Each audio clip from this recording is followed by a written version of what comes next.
Bonjour, l'invité du lundi vous propose une rencontre avec Michel Havard. Avant de commencer l'émission, je vous rappelle qu'au bas de l'écran, vous avez l'adresse de la rédaction, surftvrédaction@gmail.com. Vous pouvez poser toutes les questions que vous voulez à Michel Havard et puis vous pouvez aussi réagir à l'émission. Michel Havard, bonjour. Bonjour. Alors je suis très heureux de vous accueillir sur le plateau, Michel Havard. Alors cette campagne pour les municipales, est-ce qu'elle a enfin commencé ? Ah oui, elle a enfin commencé. D'abord, pour moi, elle a commencé depuis longtemps, mais je l'avais dit, il y a différentes séquences dans une campagne. Il y avait la séquence qui devait désigner le candidat de rassemblement de la droite et du centre. Ça a été fait à travers des primaires démocratiques. Il y avait la période de constitution de l'équipe, de création de ce grand rassemblement de la droite, du centre, de la société civile. Ça a été fait là aussi. Et maintenant, nous rentrons dans la phase projet. Et donc, ça y est, nous sommes engagés maintenant pleinement dans la discussion avec les Lyonnais. Ce petit temps de recul qu'il y a eu, hein, parce qu'on a senti que peut-être qu'il y a des gens qui ne voulaient pas tout de suite rentrer en campagne, ça a profité à qui? Enfin, il y a manifestement des gens qui n'avaient pas envie que la campagne commence trop vite, quoi. Oui, il y en a un notamment qui n'avait pas envie que la campagne commence trop vite. Mais bon, voilà, il y a un moment donné, il faut quand même respecter les Lyonnais, la presse, les électeurs. Et nous sommes fin janvier. On est fin janvier, il est important que maintenant les candidats fassent connaître aux Lyonnais leur vision de la ville, leur projet, la façon dont ils entendent exercer le pouvoir. Et je pense que c'est une question de respect de l'électeur. Alors, vos documents circulent déjà, Michel Havard, et il y a des questions qui nous arrivent, et notamment sur votre slogan « Génération Lyon ».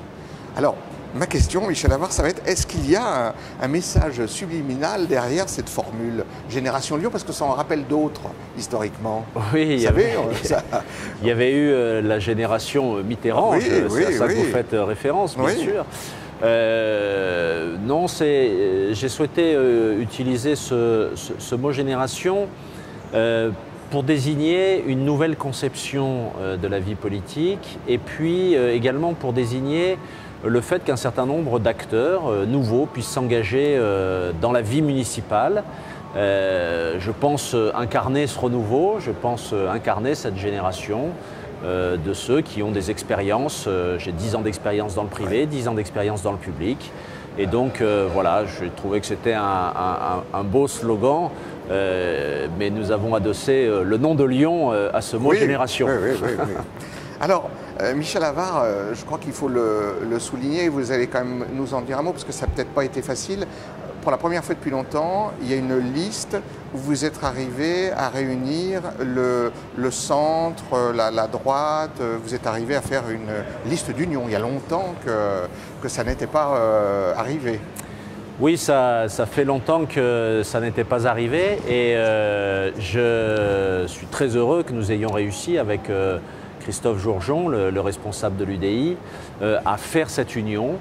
Voilà, c'est une union équilibrée et c'est une union surtout qui porte sur un projet que j'ai basé sur la performance et l'équilibre justement, puisque bien sûr notre ambition pour la ville, c'est de continuer à faire en sorte que la ville se développe, qu'elle rayonne, mais dans le même temps qu'on respecte mieux la place entre l'urbain et l'humain, qu'on respecte mieux la place accordée aux grands projets par rapport à la vie quotidienne des Lyonnais qui rentre dans le champ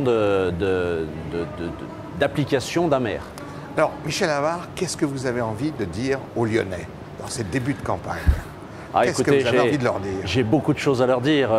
D'abord, j'ai envie de leur dire qu'ils s'intéressent à cette campagne, qu'ils regardent un peu les projets. J'ai envie de leur dire que voilà, j'aborde cette campagne avec beaucoup d'enthousiasme, beaucoup de sincérité, beaucoup de volonté. Je ne suis pas dans une campagne négative, je suis dans une campagne pour Lyon, pour préparer l'avenir de Lyon. Vous voulez dire quoi ? Je ne suis pas dans une campagne négative. Je ne ferai que des propositions. Je vais faire beaucoup de propositions. J'ai commencé déjà à en faire un grand nombre. Et vous trouvez que tout ce qui est fait est bien fait ? Non, il y a des choses sur lesquelles, il y a beaucoup de choses qu'on peut dire. J'ai dit que j'amènerais le projet Confluence, il y a la question de l'Hôtel-Dieu, il y a l'échec de la rue Groslay, il y a le scandale de la Sacvelle, il y a les problèmes de circulation dans Lyon, les problèmes de stationnement, la pollution de l'air, bref, il y a beaucoup de choses. Mais je ne vais pas passer ma campagne à dire tout ça. Non, je veux dire aux Lyonnais quelle solution j'apporte justement à ces différents problèmes, quelle vision j'ai de l'agglomération de dans 10 ans, 15 ans, 20 ans, quels sont les problèmes d'aujourd'hui qu'il faut résoudre immédiatement, très rapidement, et voilà et les priorités que j'ai envie de donner à l'action municipale. Un mot, parce que vous étiez hier avec l'ancien président de la République, Michel Avart. Alors d'abord, comment s'est passée cette rencontre? Écoutez, très bien. Vous savez, je connais Nicolas Sarkozy depuis de nombreuses années. Il m'avait confié une mission lorsqu'il était président de la République et que j'étais député. C'était une soirée privée. Nous avons assisté au concert de Carla Bruni. C'était un très beau concert. Franchement, j'ai vraiment passé une très belle soirée. Et j'ai passé un très très bon moment en compagnie de Nicolas Sarkozy. Vous étiez heureux en tant que candidat pour Lyon de l'accueillir dans cette ville? Bien sûr, bien sûr. Je pense que Nicolas Sarkozy est un personnage un peu hors norme dans les personnalités politiques françaises. C'est quelqu'un pour lequel j'ai beaucoup d'estime. Et voilà, et on a vraiment passé une bonne soirée. Alors, Michel Avart, dans le début de votre programme, je prends un des éléments parce qu'on aura l'occasion par thème de vous accueillir, parce qu'on a déjà beaucoup de questions, et notamment autour de l'emploi, qui nous arrivent, nous, sur la rédaction de Surf TV. Mais je relève que vous parlez de Lyon l'entreprenante, et vous dites « je ferai rayonner Lyon et j'accompagnerai vos ambitions ». Est-ce que vous pouvez développer ça? Oui, vous savez, j'ai l'impression qu'aujourd'hui, le pouvoir politique cherche à s'approprier la réussite des autres. Moi, je voudrais inverser les choses. La réussite, c'est souvent celle des Lyonnais, c'est celle des chefs d'entreprise lyonnais avant tout. Et le politique, il n'est pas là pour s'accaparer la réussite des autres, il est là au contraire pour la mettre en valeur et pour aider les entrepreneurs de Lyon à réussir. Donc je veux être dans cette démarche positive. J'avais ce matin une rencontre avec de jeunes entrepreneurs qui m'expliquaient un petit peu les difficultés qu'ils avaient parfois à rencontrer le monde politique. Et moi je leur ai dit mais on va construire ensemble des choses. C'est vous qui savez, c'est vous qui allez apporter votre expérience. Et la ville, et puis la métropole, et puis les autres collectivités ou les autres institutions viendront appuyer vos initiatives. On ne va pas chercher à venir vous voler vos initiatives pour expliquer que c'est les nôtres, mais on va au contraire chercher à les appuyer. Donc c'est ce que je veux dire à travers cette formule.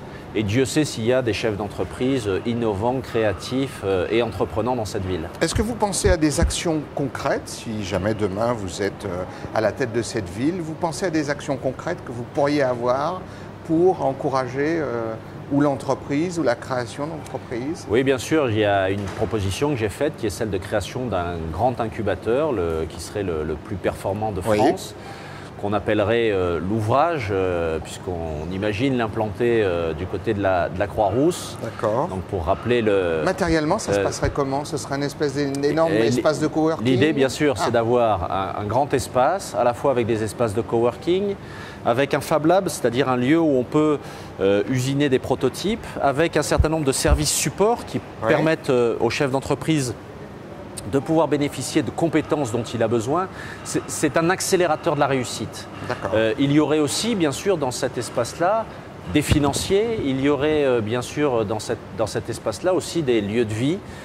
Donc c'est vraiment voilà, cette idée de dire, nous avons des entrepreneurs à Lyon, donnons-leur des espaces et la possibilité de pouvoir réaliser leurs projets, parce que la réalisation de leurs projets, c'est les emplois d'aujourd'hui et de demain. Pour le moment, les clusters ne répondent pas à ça, vous savez, les fameux clusters? Les clusters sont une autre formule, si vous voulez, mais qui est beaucoup plus sectorielle. Là, l'idée, c'est d'avoir un outil plus complet sur l'ensemble des services proposés aux entrepreneurs et plus généraliste, puisqu'on pourrait avoir aussi bien de la fabrication immatérielle, et je pense notamment à tout le domaine du numérique, et en même temps de l'usinage ou des métiers plus traditionnels. Dans votre document qui commence à circuler, vous dites « Je n'augmenterai pas, mon contrat avec les Lyonnais, je n'augmenterai pas les impôts durant les 6 années de mandat ». Est-ce que c'est une chose possible Michel Havard, avec la création de la métropole, avec tous les grands chantiers qui sont en cours, avec les infrastructures qui sont à monter. Expliquez-nous, est-ce que c'est possible? Oui, bien sûr, c'est possible pour plein de raisons, justement parce qu'on crée la métropole. Vous comprenez que ça intéresse les Lyonnais? Et que c'est sûr, non, mais c'est un sujet essentiel. Et vous voyez là, je pense que vraiment il faut que le monde politique se rende compte qu'il faut arrêter d'augmenter les impôts dès qu'on a un problème. Repensons l'exercice de nos compétences. C'est l'occasion ou jamais de le faire avec la mise en place de la métropole. J'ai proposé également de créer un cockpit de pilotage, ce qu'on appelle la Smart City, mais en associant les citoyens pour faire aussi les Smart Citizens de Lyon. Et donc, l'ensemble de ces projets doit permettre d'exercer les compétences de la collectivité aussi bien qu'aujourd'hui, sans augmenter le coût de l'exercice de ces compétences. C'est une nécessité absolue. Vous savez, les Lyonnais, comme les Français, n'en peuvent plus de ce matraquage fiscal. On commence à rencontrer aujourd'hui des gens et des personnes vraiment en situation très modeste, pour lesquelles les augmentations d'impôts sont insupportables. Donc je n'augmenterai pas les taux d'impôts, sachant que la croissance mécanique des bases et le nombre de contribuables conduit déjà mécaniquement à une augmentation du budget d'une année sur l'autre.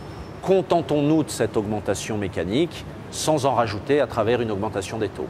Michel Havard, merci d'avoir répondu à toutes nos questions. On vous raccueillera bien sûr très bientôt sur toute une série de thématiques. Nous, on a beaucoup de questions qui nous arrivent et puis je suppose que votre campagne va se développer. Je rappelle au bas de l'écran, vous avez l'adresse de la rédaction, surftvrédaction@gmail.com. Vous pouvez poser toutes vos questions à Michel Havard et puis vous pouvez réagir aux propos de l'émission. L'invité du lundi se termine. La semaine prochaine, nous aurons un autre invité. À bientôt.